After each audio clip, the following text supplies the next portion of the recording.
Let's take a moment to better understand how to use our internal systems. In modern culture, we rarely teach people how to manage their own mind and body. So how does one become motivated?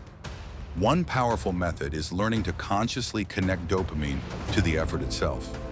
For instance, remind yourself that even a small step forward is progress, and use that momentum to keep pushing further.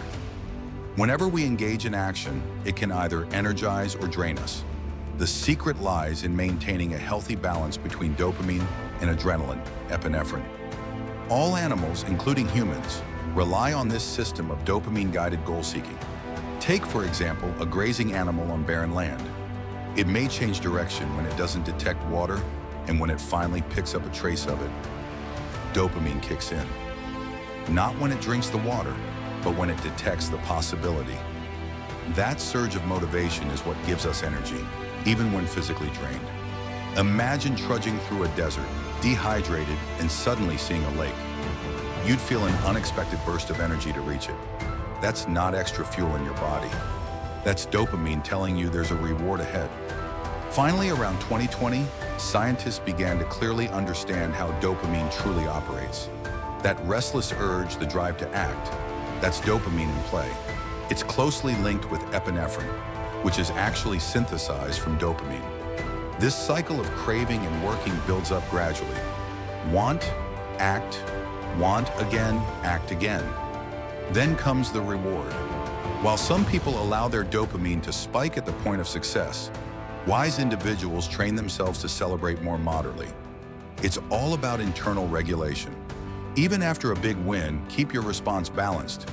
Take time to rest and recover without chasing another high too quickly. Understand that it's normal to feel a temporary low afterward.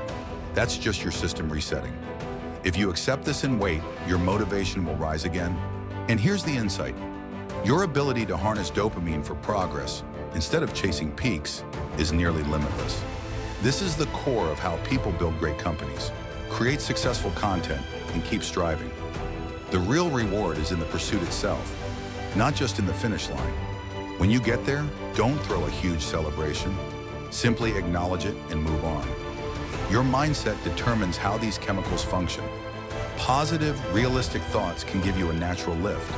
Dopamine, in turn, helps you perceive more opportunity in the world around you, and that keeps you moving forward. But positivity has to be grounded in reality. Telling yourself you'll win Olympic gold tomorrow without the training won't work.